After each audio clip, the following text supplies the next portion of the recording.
Y si no fuera por el coronavirus y por el confinamiento, este viernes de salida de fin de semana en Conexión Asturias estaríamos en Posada, en Llanes, contándoles los preparativos y todo el programa de ese carnaval que llega siempre muy avanzada la Cuaresma. Tenemos al otro lado del teléfono a Unai Ruenes. Buenas tardes, Unai. Hola, buenas tardes. ¿Qué tal? Va a haber carnaval igual, ¿no?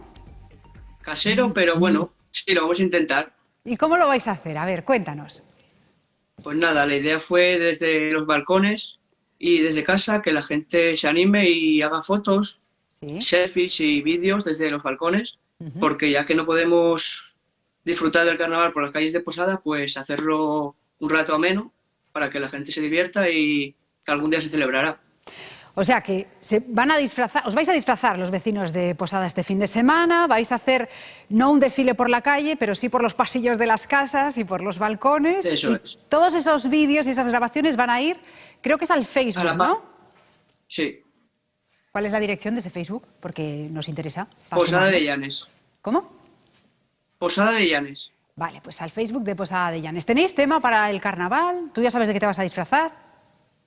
No lo sé, algo habrá por casa por ahí para disfrazarnos, pero bueno, habrá algo hay que buscar para pasar un buen rato todos juntos, cada uno desde su casa, pero bueno. Bueno, es la esencia del carnaval, además, atrezarse con lo que uno tiene más a mano. ¿La ambientación musical corre de tu cuenta, me han dicho, puede ser?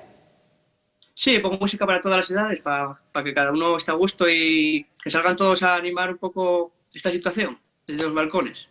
Bueno, pues Unai Ruenes, muchísimas gracias por compartir la iniciativa con nosotros en directo aquí en Conexión Asturias. Quedamos conectados a través de ese Facebook de Posada de Llanes para el carnaval y cuando se pueda ya lo contaremos en directo como otros años. Abrazón grande para todos los vecinos. Hasta luego. Para ellos es importantísima esa fiesta, llevan muchos años implicados para sacarla adelante. Bueno, son historias del coronavirus, pero en positivo, porque le han encontrado la vuelta.